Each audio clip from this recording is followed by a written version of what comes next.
the number of people that can do these jobs has decreased greatly. And so if you're a manufacturer listening, when you get someone qualified to and through your door, treat them really well, onboard them really effectively, make it make sense for them to want to work at your workplace.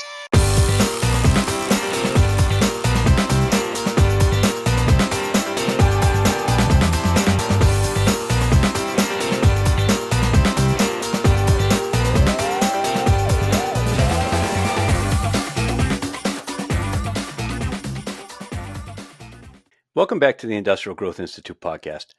Normally for the show, I focus on what we need to do to drive revenue growth. But in this episode, we're taking a slightly different approach. Today, we're going to be taking a more meta level look at manufacturing and the economic, community, and workforce implications. I often speak about how I believe manufacturing companies hold themselves back by failing to bring the same process engineering, continuous improvement to marketing and sales they have on the back end of their business. But there's also no doubt, it's in the news every day, about how workforce development is often a constraint as well. In sales, on the manufacturing side, I think often we don't do a good job hiring. But on the shop floor, it's often just availability as well as skills and training. If companies can't make more, then they can't reasonably sell more. Many listeners to this show actually sell based on their ability to help companies overcome that constraint by selling automation. So understanding workforce issues is, I believe, deeply relevant for the audience. And so I'm excited to be joined today by Taylor Evans. Taylor is the founder and president of Rust Belt Recruiting, a leading manufacturing recruiting agency. He's a vocal advocate for the growth of skilled technical and professional workforce, particularly in the Midwest and Great Lakes region where he has his roots and where he is now. He's a graduate of Ohio University, where he was active in student politics and sports, and he's carried that engagement forward professionally in a number of Cleveland area civic groups, and he also serves on the Leadership Council of the National Small Business Association.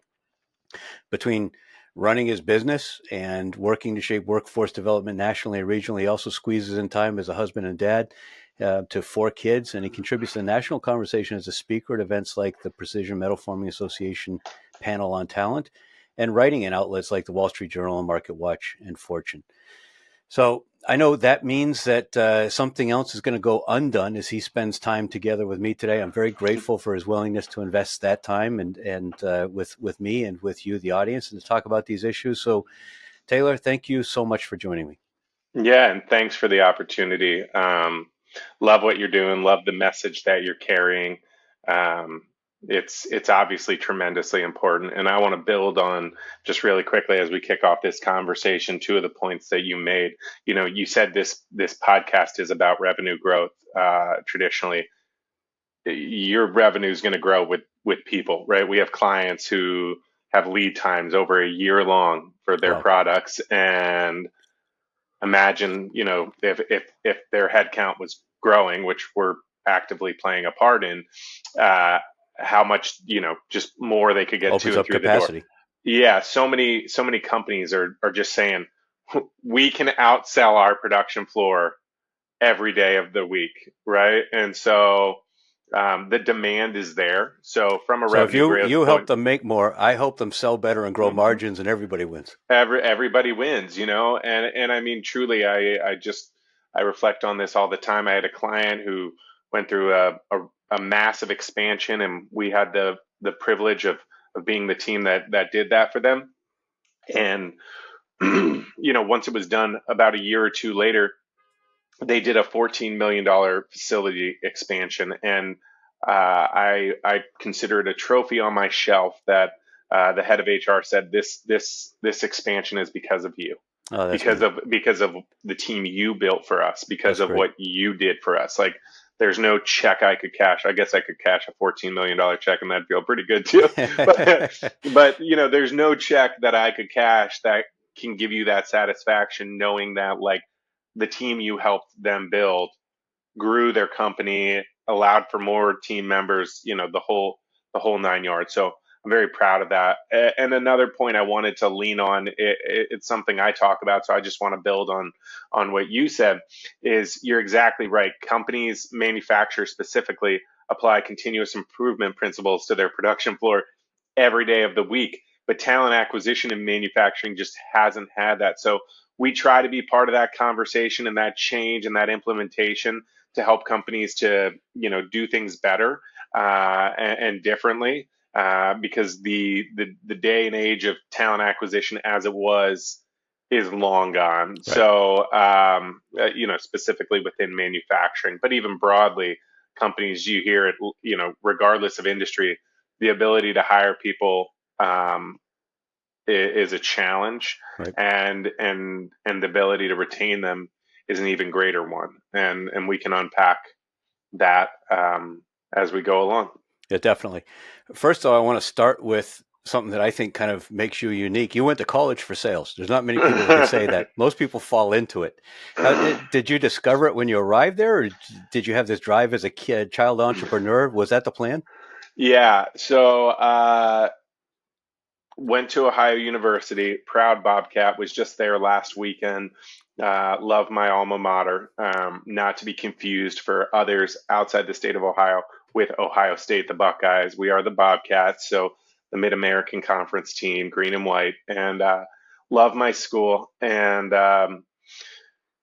I went to Ohio University and got a degree in sport management. Ohio University is often regarded as the best sport management program in the country. So, and with you being from Massachusetts, that might you know wrinkle some of your listeners because the other best school is often regarded as UMass. So those are traditionally the two blue chip sport management schools.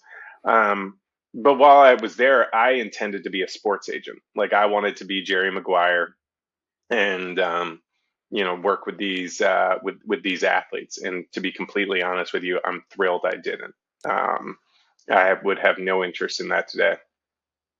Today, I consider myself an agent to industrial athletes. I Sure. say that kind of tongue in cheek. So I got somewhat of a similar trajectory. It's a stretch of a parallel, but helping people, with their career journey.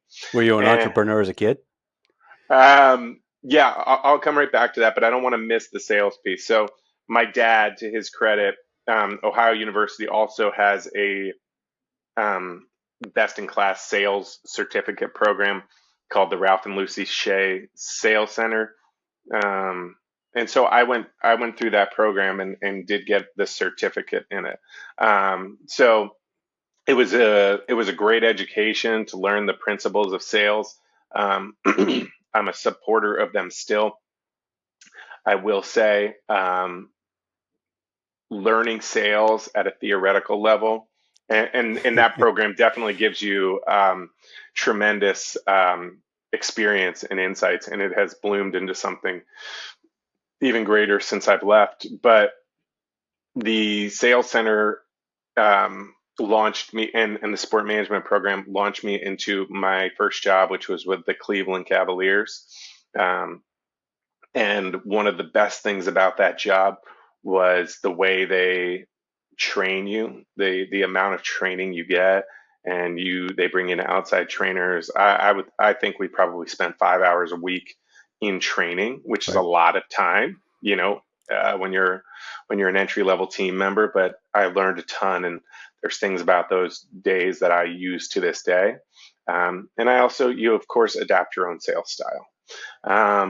To your question of if I was an entrepreneur as a kid, yes. I When I was about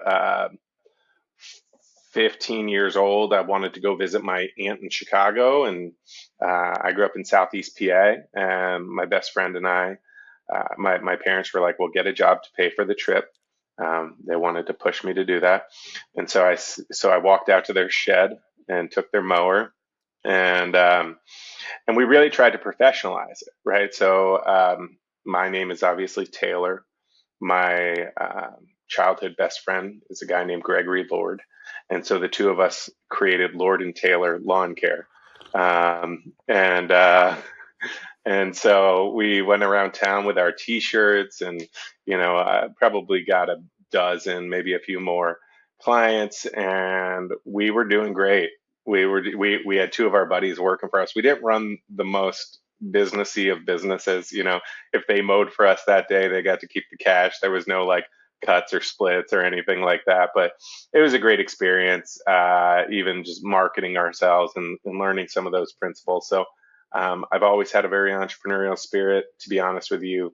The 5, 6 years that I spent working for others were invaluable in terms of what my future holds, if you will. Hmm. I just hope that the entrepreneurial journey continues to be available to me, um, You because, mentioned well, you mentioned marketing, the lawn care business. Obviously, you believe in marketing too. I mean, you started a podcast for your company in 2020 when it was yeah. still relatively young. You've got a very clearly defined ICP that you list on your website. You use video, you use blogging. So you had the sales education. Where did the marketing savvy come from? So during college, I did an experiential marketing internship in Connecticut. That was interesting, but not one for one applicable. I think I've just always had a heartbeat for it. I've had exposure to it. I've invested in it. Um, but you're absolutely right. I believe that marketing and branding is integral to getting your message out and doing it well. And whether that's Rust Belt recruiting, or I think there's a huge gap with manufacturers with marketing, Absolutely. and specifically a subset of marketing in employer branding. The ability to Hmm. break through the noise and attract people uh, to your workplace more organically than Right. through a recruiter or through a job posting or through whatever medium has traditionally brought people to your door. The ability to It's build amazing brand how many awareness. people just have they don't No, even have a glass door that's set up to yeah. offer a positive reflection of the company. hmm There's it's Uh, really challenging, and I do believe employer branding remains an untapped market, um, but especially for manufacturers as they compete for talent, and it is a long game, right? Like, right. you're not just going to make up a, a sexy careers page that people are going to come to, and they're like, oh, I hope XYZ Corp has a careers page because I want to go see. No, like, employer branding is so multifaceted, so multi-channel, that the ability to get in front of and connect with um, your future teammate is truly a long game. And the old adage, the best time to start was yesterday. Right. The second best is now. So, under your Workforce LLC umbrella, do you help companies with that employer branding? We've helped before. Hit the pause button on it just to dial back to our core focus of recruiting. But Hmm. it is something that we have consulted with companies along the way and added input and perspective, be it paid or just organically Right. providing advice. But even the way you as a company present the opportunity at your company is integral. Yep. Seen some really scary job descriptions, that oftentimes it's not even the job they're hiring for. Yeah. No kidding. Yeah, I so argue that a job description is what you use when it comes time for a quarterly review, but it's a fairly dry iteration of the tasks that are expected. I think a job posting ought mhm. to not describe the task, but describe the person who's going to thrive in that role, as well as the color about the company. Yeah, at the end of the day, what I have found as an employer and as a recruiter is the behavioral and the intangibles of a person will carry them 9 times out of 10. Your resume should simply be a reflection of what you've done. Of course, we want it to be honest, but if your resume reflects what you've done, that should be just your ticket in. But the behavioral and who you are as a person is what's going to decide not only if you get the job, but if you keep it as well. So Um, one thing I thought about it as I was preparing for this conversation is that I'm struck, going back to your sales training, I'm struck that there's a stigma about sales in much the same way there's been a stigma about trades and manufacturing for many years. It feels like we're breaking that on the manufacturing side, but it still feels like it persists on the sales side. so where do I want to go with that? Yeah, we could go a couple different directions, but One thing that I've really noticed as I continue my career journey is there's a stark difference between sales and business development. And I will say I really value sitting in a business development seat in my organization and frankly my career. At the end of the day, the relationships that I'm able to build with some great people has allowed me to bring in more business than I could have ever done selling. Right. It is being a solution. It is being a partner to not only my clients but members of my community. It's why I pour a lot of my time into the small business community. It's because those are just authentic, great relationships. I love the idea of small business and what it means to this country and the people that work in that arena and the way that small business has paid me back. Because if you look at our ICP, it's not necessarily like small businesses. Now, the government defines a small business as 500 heads and under. Right. I've never walked into a 500 person company and said, wow, look at this small business. I traditionally regard it as 50 and under, and I think a lot of others do as well. Um, and heck, even 50 is a solid company. Sure. And Absolutely. most small businesses are 10 and under. Right. So, but I really value and appreciate small business, and the way that small business has paid me back is by being an authentic partner to those people that I interact with. Oftentimes, they're introducing me to people that are clients of theirs or relationships of theirs. It goes full cycle. So, sales doesn't have to be 40, 60, 80, 100 calls a day. In fact, that is sales.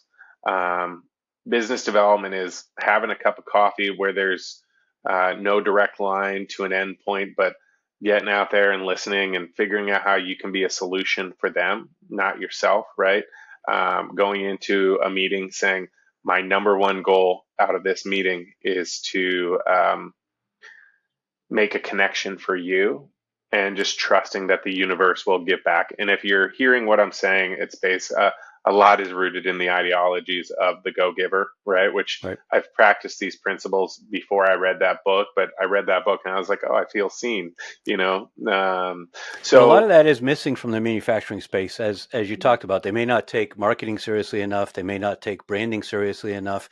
They also, in my experience, have this idea that prospecting is looking for active projects and trying yep, to insert themselves into a project that's already well underway where they've got a yeah. relatively low chance of winning, instead of building trust and awareness in a broad way with a broad market, adding value and knowing that then that will lead to conversations where they can create projects. Yeah, and I think a lot of that type of activity happens at trade shows. I do think that's how a lot of companies, trade shows are huge in the manufacturing industry, and it's where people go for one big, you know, inundation of connection and relationships. Mm-hmm. Certainly, a lot of selling happens at trade shows as well, but I think those relationships and playing the long game, if you will, happens at trade shows.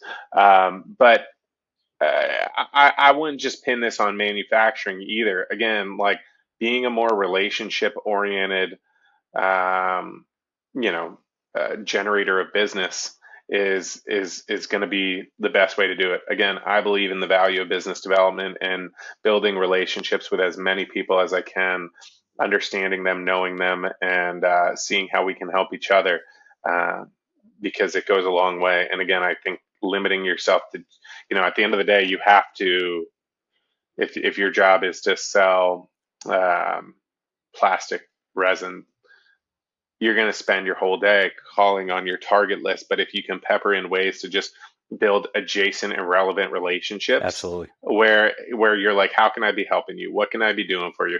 What should I be listening for?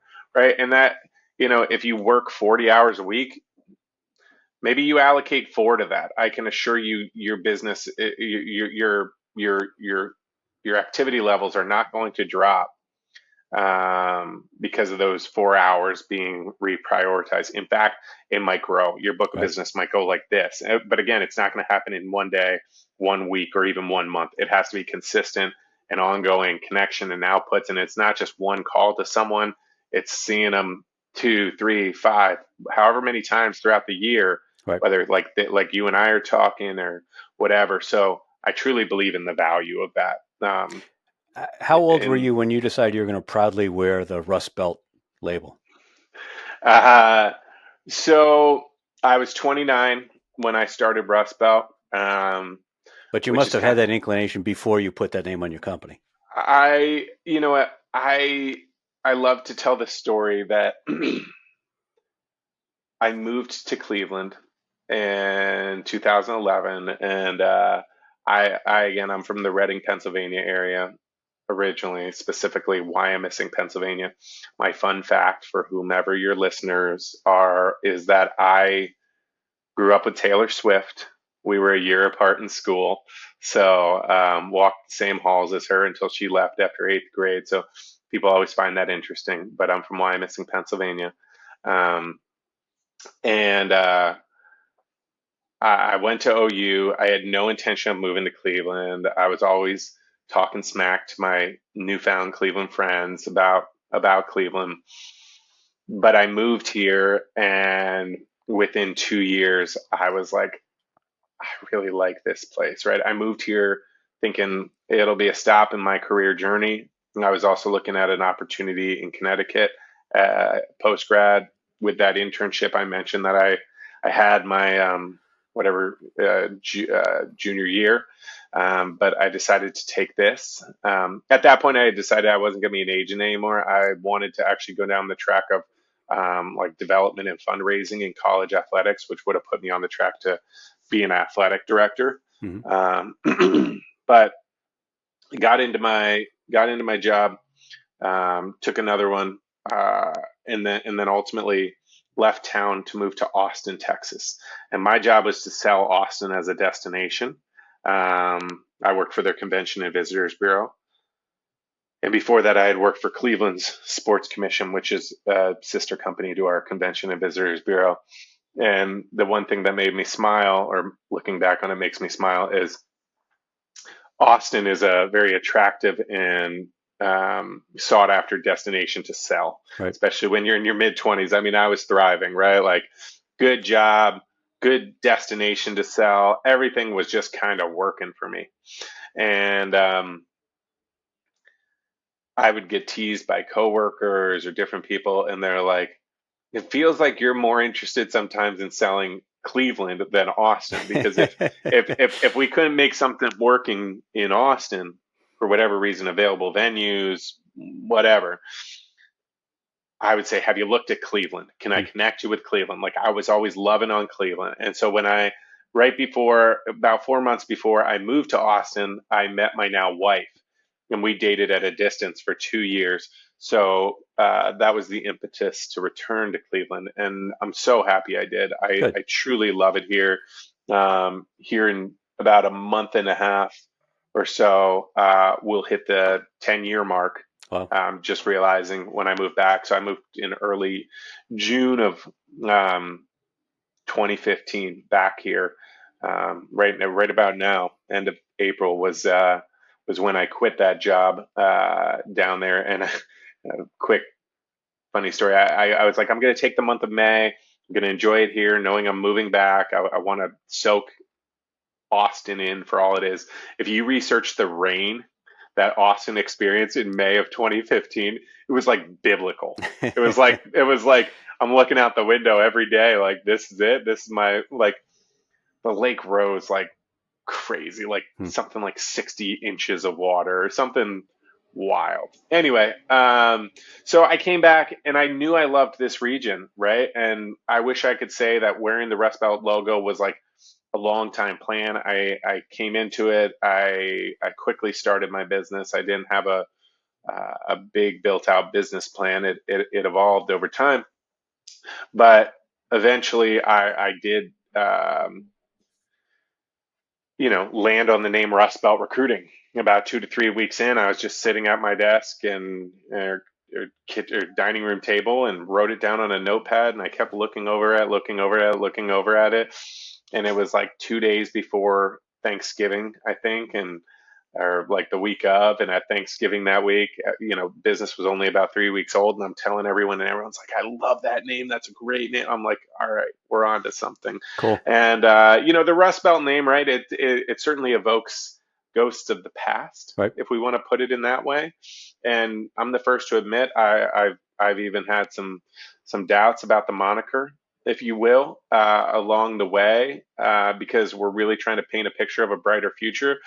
But we have so many clients and so many people that connect with us and say, your name tells me exactly what you do. Right. Sure. The number of people that have worked with us because of our name, hand over fist, outweighs the one or two, at least that we know, that have So said, we're let's not talk going to work about with you. that brighter future.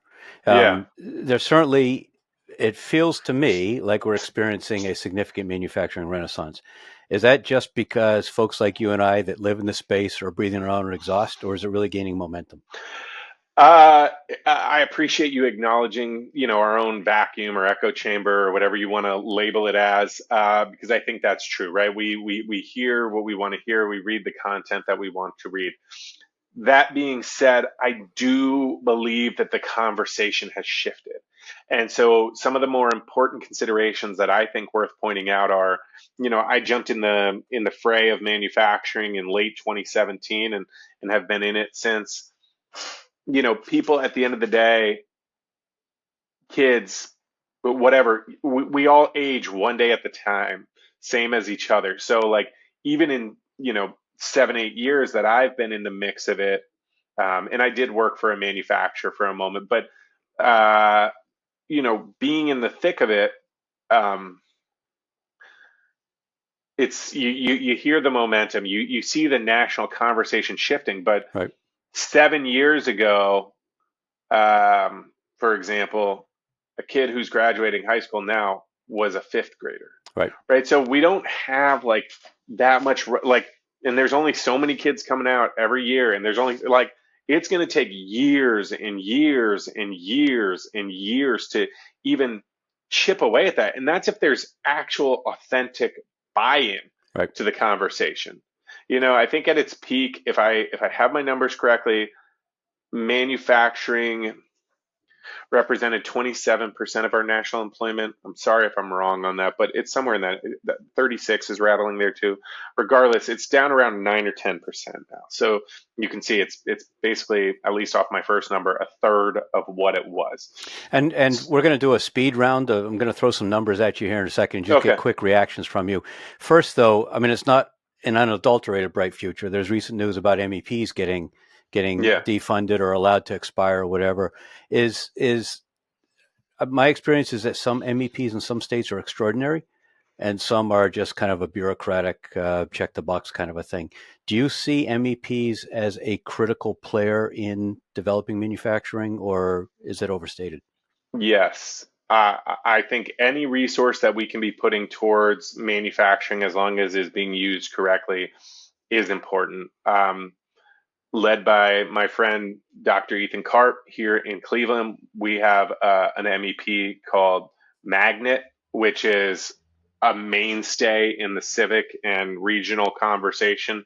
They drive tremendous value. And I know Ethan has been, outspoken and vocal about potential cuts to the MEP network that have been discussed over the past few weeks.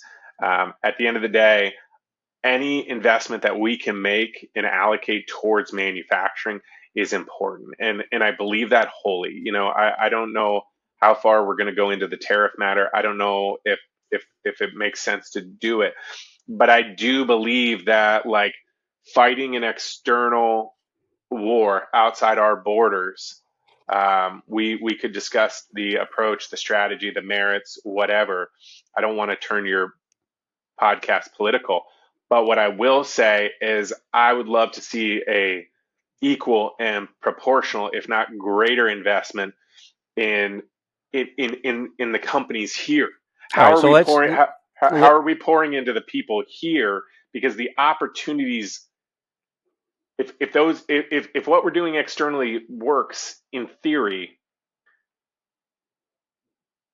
how are we going to be ready to take it on here?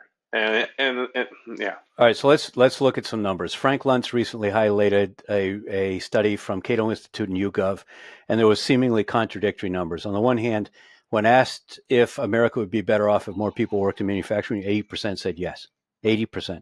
But when asked if they personally would be better off if they worked in a factory, 2% said they were now, and only 25% yes, they'd be better off. 73% no, said no.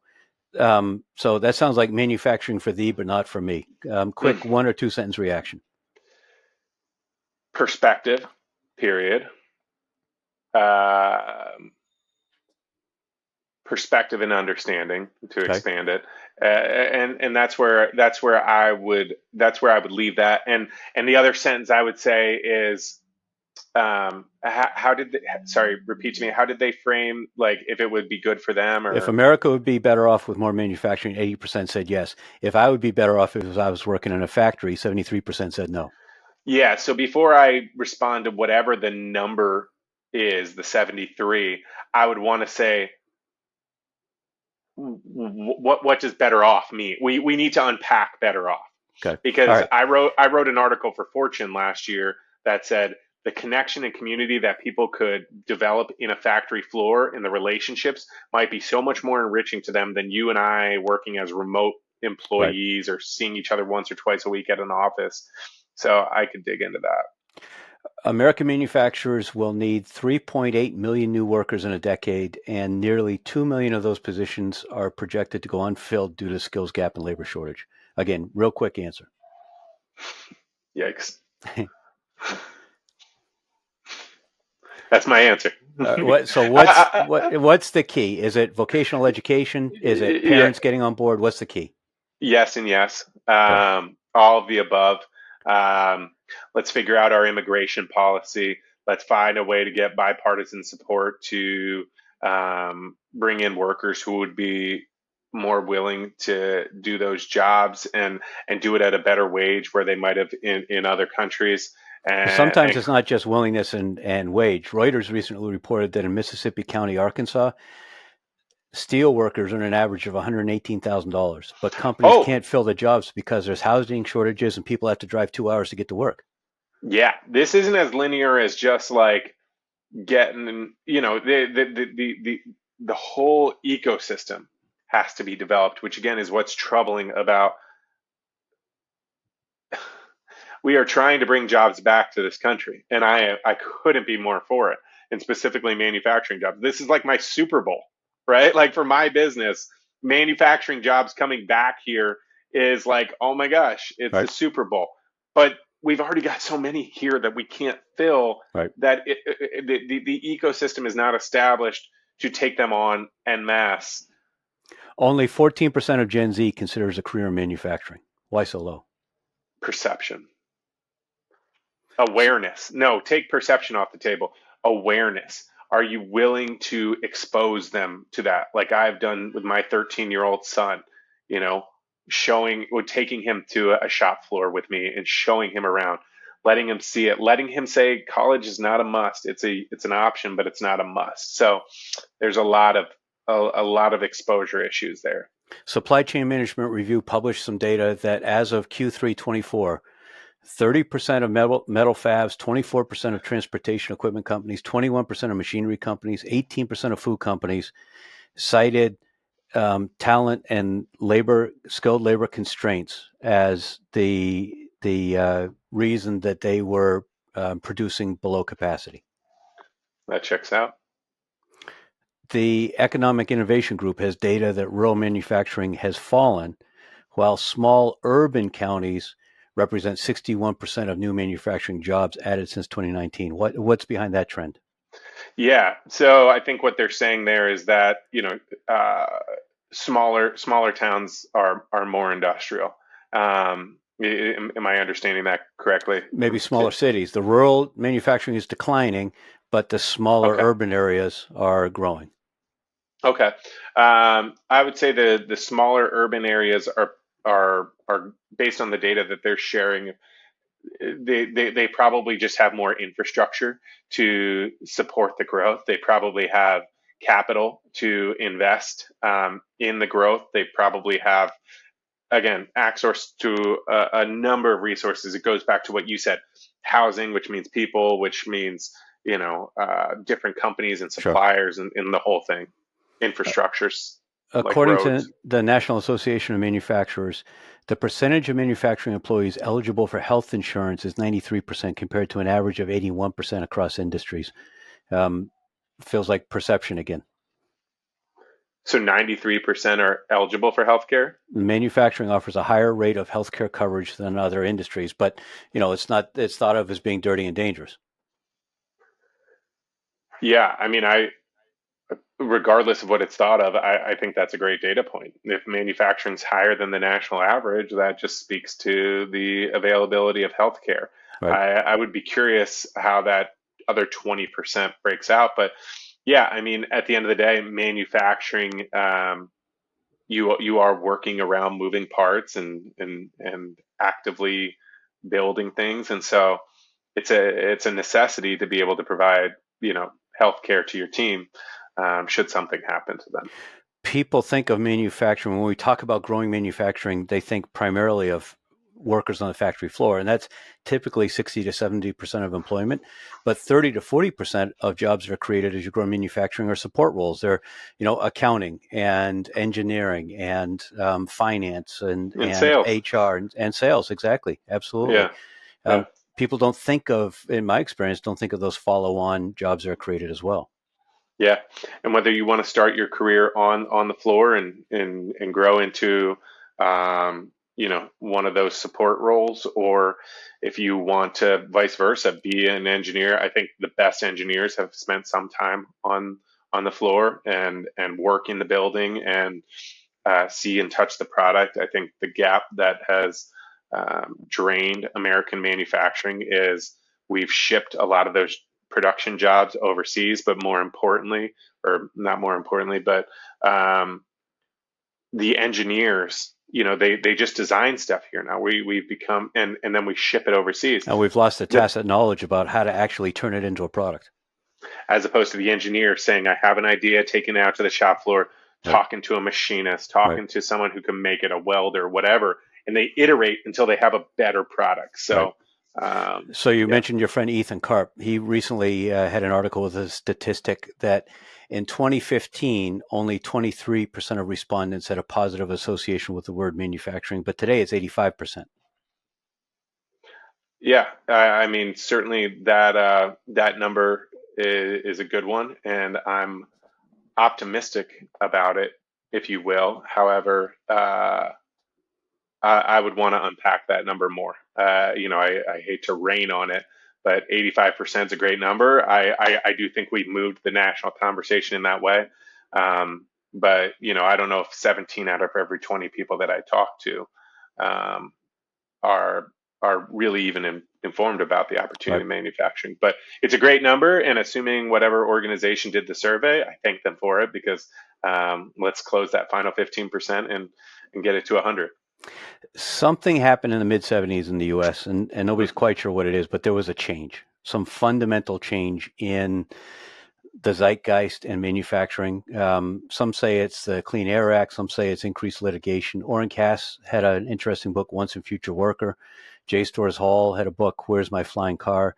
They both really opened my eyes to the regulatory challenges that in many cases retard manufacturing. Do you get involved from that angle at all?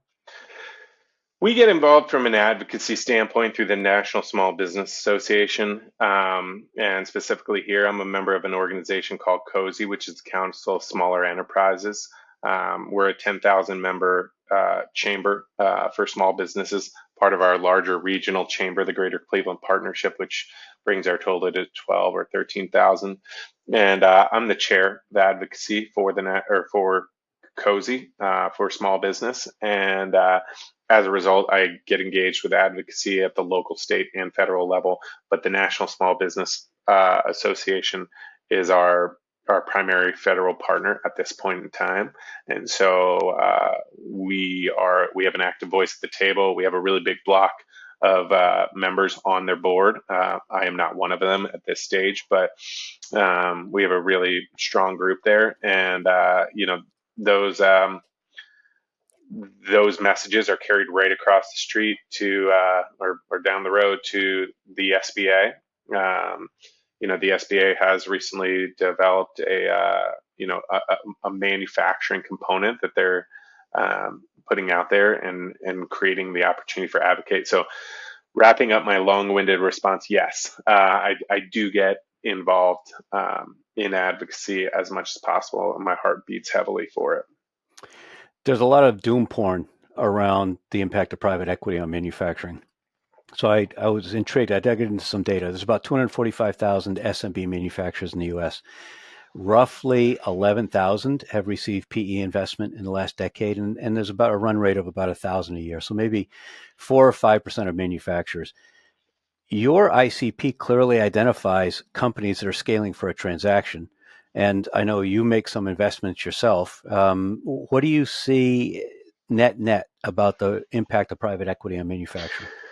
Yeah, I've had the pleasure of working with a lot of great private equity firms. We in varying capacities, and I certainly recognize and understand the heartache about what private equity can do to an organization. It's not lost on me. But that being said, there's a lot of good people in PE, and I think PE is evolving. I've seen it done where, in the past, PE was just money men with spreadsheets. Now PE is realizing, if we're going to be a manufacturing PE firm, we're not just going to, be a bunch of finance guys. Like, we all need to understand that finance, but we need to have in-house manufacturing acumen. Like, if we're Right. going to try to scale and grow these companies, this isn't just like, well, just call up Ed and tell him to fire up the sales engine at this place and everything else is going to go better, right? You need someone who can lead Kaizen events, who can Right. implement continuous improvement principles, make massive changes, identify new verticals, understand the industry that you are serving. There is so much. So PE, while you need the capital to grow, they also can bring in some really strategic resources that frankly you may have never been able to hire Yeah, I otherwise. Like, completely agree. I see a lot of portfolio resources around lean and process improvement, yes, improving the yes. manufacturing, improving efficiency, not to eviscerate the workforce, but to help the company make more, better, faster, less expensively with the talent that they have. I also see now, which is where I started to get involved, more and more private equity is starting to recognize that organic growth is where the playbook for financial engineering and for inorganic growth is pretty well understood and in many ways played out. So organic growth becomes the place that they need to figure out how they're going to, make their exit. Yeah, yeah. And at the end of the day, it's okay to understand the playbook of PE. These guys and gals who work in that field, uh, they go to work the same way you do every day, And they and create an option for people that started these companies that are the anchors in communities that have created jobs, have carried all the risk for all these years. And these people need an opportunity to retire at some point. And yeah. and private equity in many ways creates that. So I completely agree. I think there's a lot of negative press around it, but I think there's a lot of positive comes out of it. How about your investing? I know you recently invested in a company where they're going from 6 to 40 people and they're creating jobs. Yeah, thanks for asking about that. So, my wife and I have our own little investment LLC called Impact Capital. Impact is, the word that drives my heart. Um, and we've made two investments so far. The first is a company out of Massillon, Ohio, uh, called Martin Pallet, and they are a pallet manufacturer. And again, came in and really saw some great investments into this small business through the team there. And pallets are actually a great leading indicator of the health of the economy. If there's more pallets moving, that means there's product moving. And then the second company that we just invested in about 2 months ago is a company called Welly Bottle. And I wish I had one in front of me. I have it downstairs on my counter, but Welly's trying to go heads up with the reusable drinkware companies that the Yetis, the Owalas, those folks. They're all made in China right now, and Ben is assembling. Ben's been in business for almost a decade, and he is in the process of assembling a team. Well, getting a facility going in the greater Pittsburgh area, and going to build out a production line and Oh, a that's team great. there and move his production back stateside. And the response and the potential contracts and clients that they have on deck are tremendous, and Wonderful. the investors will make your head spin. The product is fantastic, and I think this thing is going to be a screaming success. So I'm very excited. But in both situations, um, Martin Pallet and Welly, for us, the criteria to invest was these are manufacturing businesses where we, in our region, where we could be a strategic partner to them more than the check we write. So it's every other day that I'm texting Ben, hey, I have another intro for you. Hey, I have another intro for you. Hey, I have Right. another intro. And whoever that is, a strategic partner, an investor, or whatever. And in both cases, or well, so far with Martin Pallet, but soon with Welly, we've been able to impact their hiring as well. That's So wonderful. it's a nice reciprocal piece of the relationships as well. So yeah, at the end of the day, it's a true partnership when we look for these investments. It's something we really enjoy doing, and we'll be excited to make our next one whenever we find it or it finds us. Let's talk about automation. When I Yeah. started in industrial sales after I got out of the Army, it was the early 90s. Offshoring was just really getting rolling. We sold a lot of machinery on the premise of reducing labor costs to help companies remain competitive domestically. Mm-hmm. In retrospect, that may not have been the best thing. It made sense at the time. We thought we were doing the right thing. Today, the automation value proposition is very different, though. And a lot of people listen to the show sell automation. I mean, we heard some of the numbers we ran through. Many of the listeners are kind of thinking about the choice between hiring people or implementing automation. I've got a client that does cobot, so it's kind of at the intersection of the two. Do you see yourself competing against empty slots or automation or second shifts? Or I mean, who is your competitor? Well, the way you close that made me take that deep breath, but I'll respond to the automation and robots piece. The number of robots that are actually out there is staggeringly low compared to what people probably think. Moreover, automation is a great thing. It creates it ensures quality. It creates a safer workplace. Um, It does a lot of the and crappy, dangerous, and boring work. Yeah, and above all else, automation makes for better jobs. I am the recruiter that will say automation and robots are okay.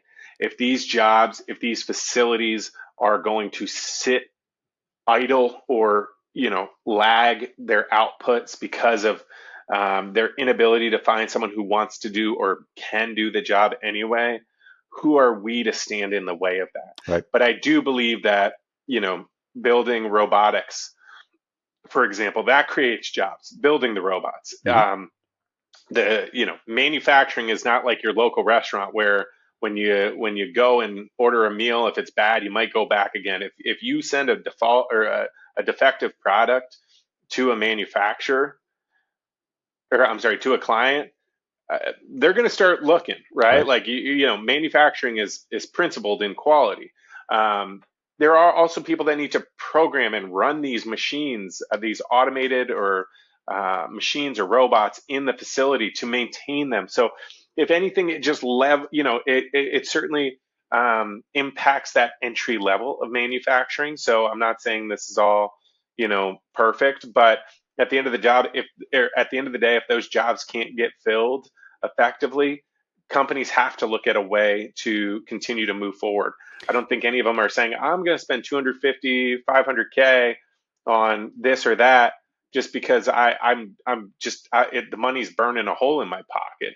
It's a capex investment to do so, and it's a decision that they have to make probably because they don't have the staffing to get it. And still, it's going to create a job, right? Still, whether there's an internal promotion or someone has to be brought in from the outside. So I am not opposed to those investments. Yeah, I think many times the companies that I work with, these companies that may build equipment, for instance, they think of their competitor as being the company that makes an alternative piece of equipment, the same category, same capabilities.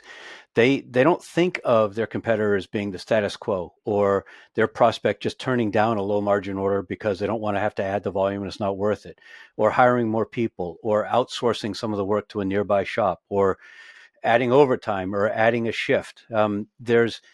These are complex business decisions. They're not as simple as what's a person cost versus what's automation cost. And the other fascinating thing that I'm seeing as cobots are growing is the fact that, kind of what you alluded to, it enhances the work. So a skilled welder that can keep an arc going a certain number of hours a day has the opportunity to maybe work a couple cobots, still flex their welding muscles, still have Yeah. pride in the quality of what's being produced, be an expert in the fixturing and all of the intricacies of it, but kind of take some of the boring part of the job away. Yeah. Yeah. At the end of the day, I think those investments are good ones. Should machinery builders have a partnership with a firm like yours, kind of this combination of quality and predictability, but flexibility and the ability to respond to situations? It feels like a good recipe for resilience and optionality. Yeah. Yeah. At the end of the day, we want to have it's like we talked about earlier with business development. We want to have as many relationships as possible, be a partner to as many as possible. I do believe that if some of the reshoring movement happens in the way that at the level that is targeted, um, we will see a huge spike in machinery building because these facilities will need more equipment, more, machinery, all of that. So those businesses, in theory, will stand to grow if the goals of the administration are met in some meaningful way. And how do you predict the impact of AI is going to play out on manufacturing employment? Yeah. So I go back to when people used to think that websites like Indeed and Zip and Monster would uh, eliminate HR a, department? a recruiter, yeah, Right. or an HR department. I think in this situation, it's the same thing that AI will just be a tool that will expand the quality and capacity of workmanship and certainly productivity and efficiency. But is AI coming for some of these shop floor jobs? I don't know. I don't know. I don't know if we're there yet. Maybe I'm behind the times. Maybe I don't dig into that lane enough to opine, but I don't see it. I don't see it coming like a freight train for the manufacturing shop floor just yet. There was an interesting NTMA webinar earlier this week that talked a couple people that live on the floor and really practical examples of how they're using AI. And one was taking a picture of the floor and asking ChatGPT to reorganize, given the machines and the material flow, to reorganize it to improve efficiency. And they got some amazing results with that.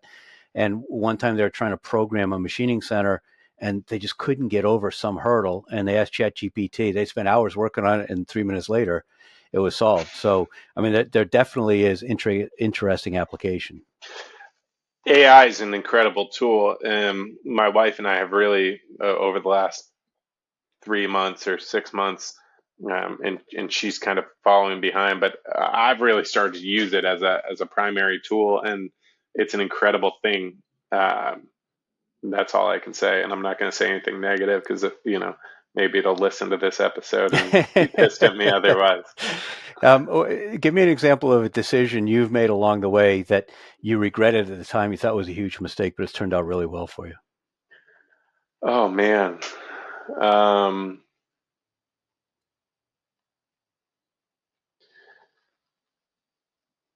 I I've as a business owner, I think you are just laden with decisions every day and every week. I'm probably not going to answer this question directly, but I'll answer it as best as I can.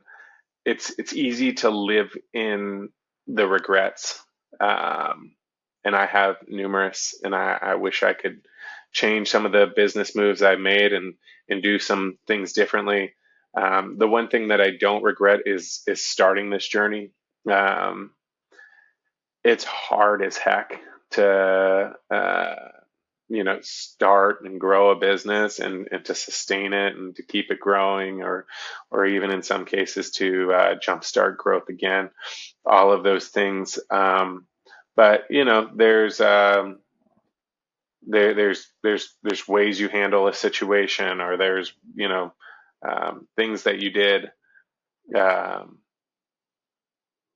I think the best way to answer your question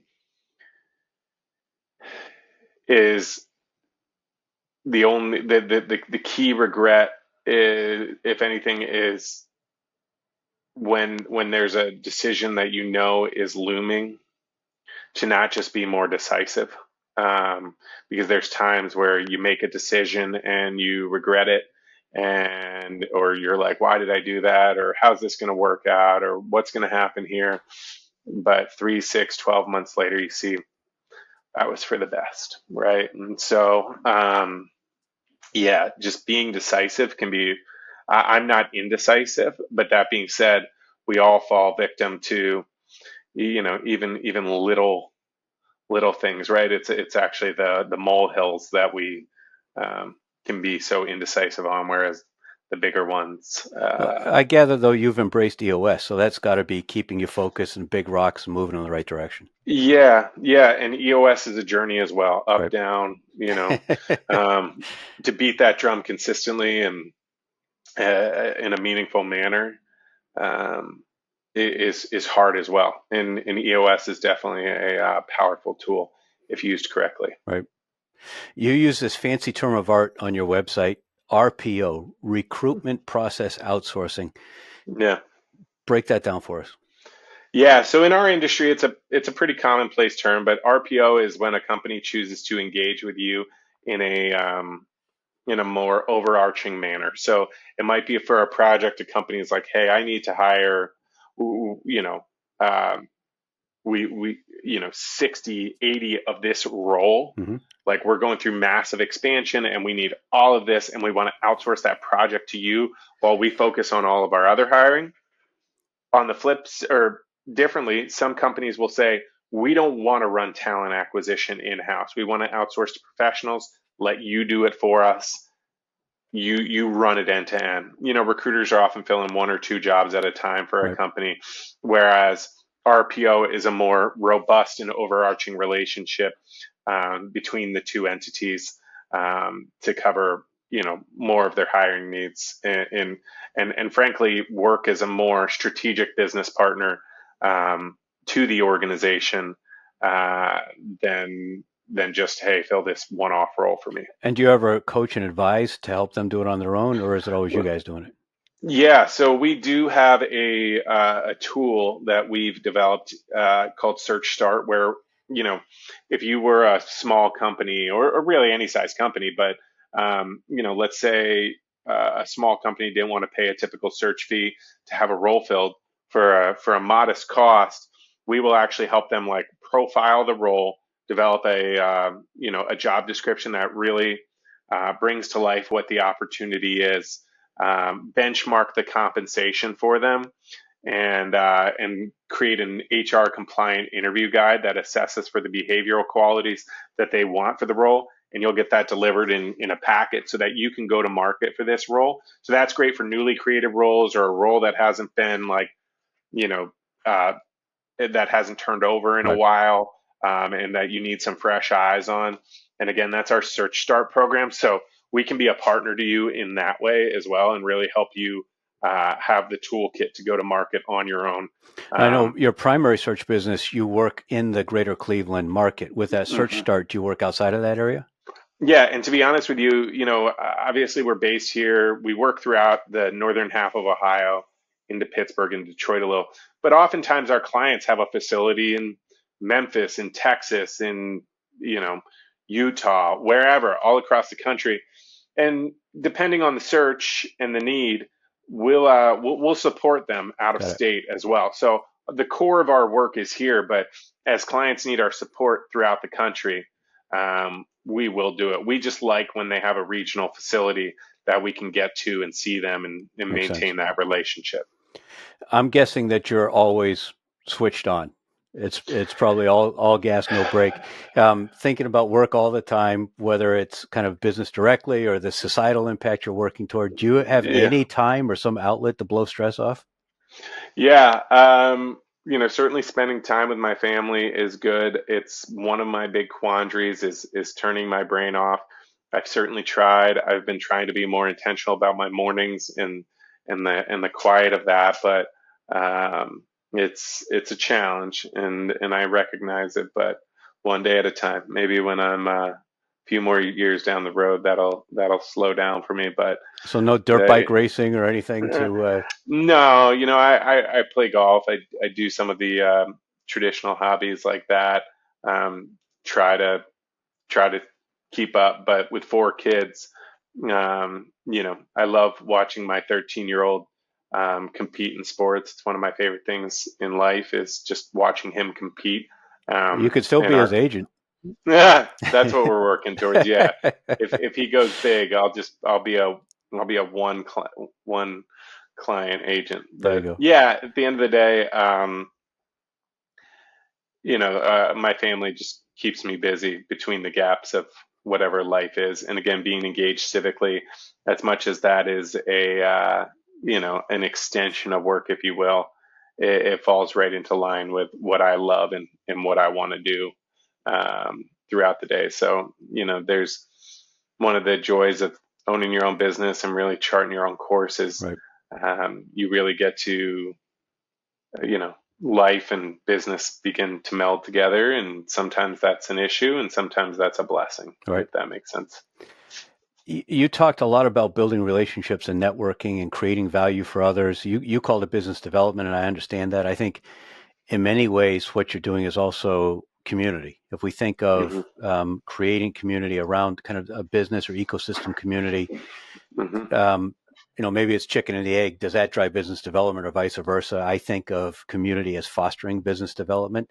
But obviously, you think explicitly about doing that. Have you found resources to help that, or does that just come naturally for you? And how have you measured its impact on your business? The impact on our business is measurable. I mean, what the relationships that our business and our brand have developed unto themselves is beyond my wildest dreams.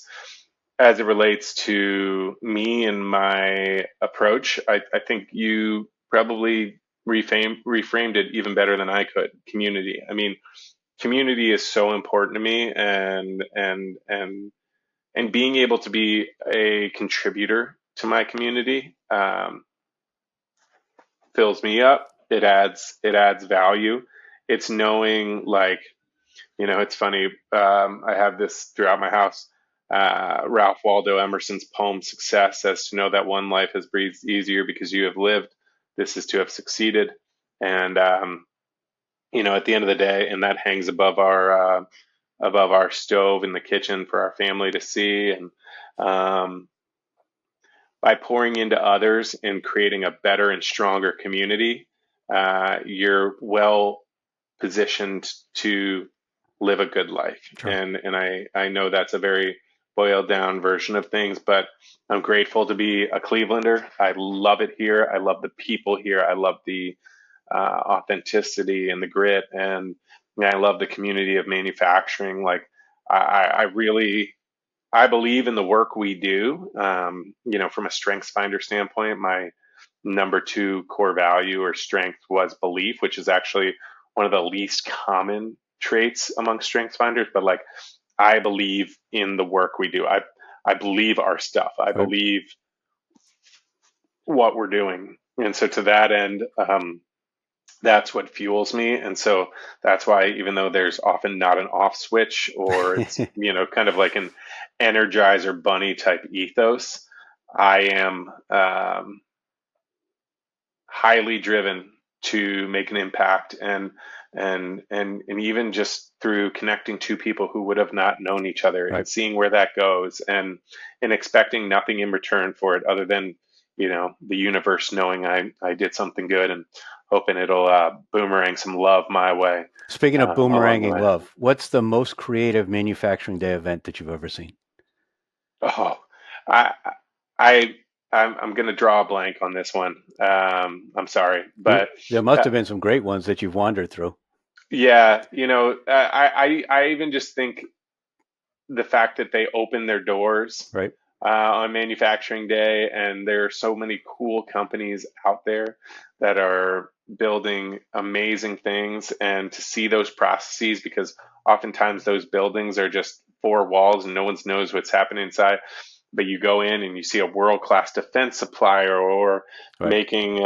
making toys for kids, or whatever the business is, this widget that goes in that widget, right? Seen some really, really, really cool companies, and they're all like right here in plain sight in our communities. We just don't know they exist. Speaking of plain sight, there's a lot of prospects in plain sight, but companies have a really hard time getting in. And I've seen some really creative companies use a podcast as a business development tool. They're able to get conversations with business owners that they couldn't get, prospecting for sales. They do through the podcast, and that turns into an opportunity. Have you had luck doing that? Yeah, I mean, our podcast has definitely drawn business to and through our doors. The Rust Belt Rundown is our podcast. We recently took a pause towards the beginning of the year, and plan to relaunch it. My best friend was our host, and unfortunately, our host got poached by ESPN. He's not on air talent yet, but I like to say it tongue in cheek that we lost our podcast host to ESPN, and he moved back to Connecticut. And so with us and our podcast, our strategy there is we want to create a medium to actually spotlight new, different, and diverse dialogues that don't have to be really even applicable to manufacturing. If I just had a manufacturing HR podcast or a manufacturing specific, yeah, I'd get in front of my audience, and maybe that's the play. But for me, I really enjoy spotlighting all the regional happenings, or just through my community and business development journey, all the different people that I get to meet. I'm like, I want more people to hear your story. I want Right. to put you out there, and so it could be, you know, anything. We've had politicians from our Cleveland's current mayor when he was a candidate, to our former lieutenant governor who's now a U.S. senator, to just all kinds of people, left, right. And you mentioned, like, get those conversations with the business owners. That's cool and all. Often they're dynamic people. I spend a lot of time with business owners. Obviously, I'm one of them. But at the end of the day, I want to spotlight the people as well that are like mid tier in the organization, doing something that Sure. you will never know Right. if they're not your neighbor or your business contact. Be like, look at what this unique role is, or look at this unique organization, what have you. So for us, it doesn't have to be the leader or the executive or anything like that. We just want to spotlight interesting and good humans who are doing meaningful work in their communities, and shine a light on it so that they are spotlighted in their own right, and get a little praise that they deserve, that they may not have otherwise gotten. So one of the themes that I have, in addition to this industrial revenue growth, which covers a broad spectrum from governance through marketing and sales and customer success, is the threads that I see of military veterans and former collegiate athletes that often are in strong leadership positions. So I'm active in the veteran community, and that makes me wonder. I hear a lot about tax credits for hiring vets. Do you Hmm. find is that a major factor? Are people aware of that? Does that incent hiring behaviors?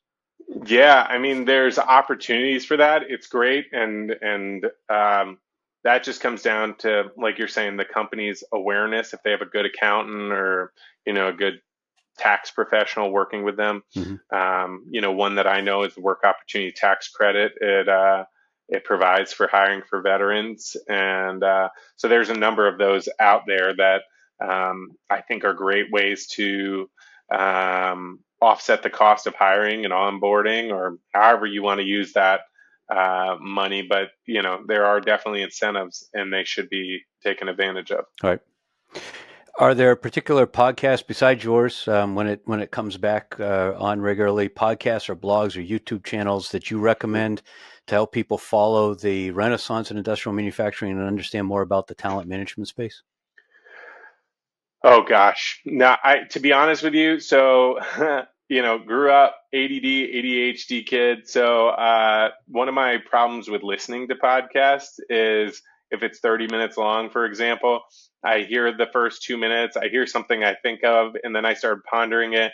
And then 3 minutes later, I come back and I'm like bouncing all around. So I will say the two podcasts that I would plug that I really enjoy is, one is a news source for me, Morning Brew Daily. Morning Brew is a great outlet, and their podcast is fun, enjoyable, lighthearted, makes it easy to keep listening to.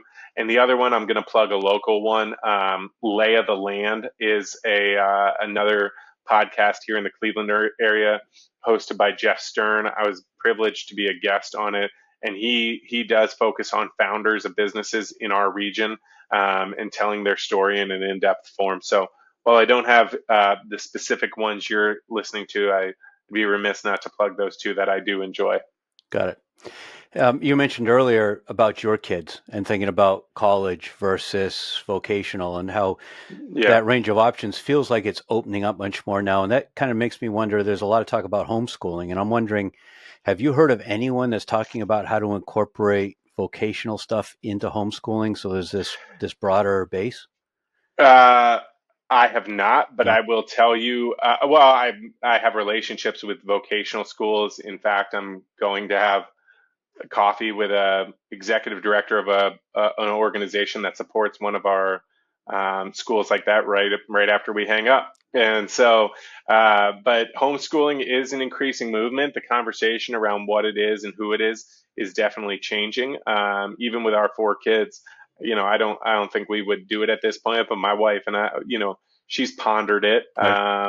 and so that hasn't happened yet. But there's definitely an evolving conversation relative to homeschooling, and it'll be really interesting to watch that play out over the next decade, because I think the perception of homeschooling has also shifted massively from, when I was younger Right. to compared to what it is now. There's a lot of big shifts, manufacturing and homeschooling and everything else.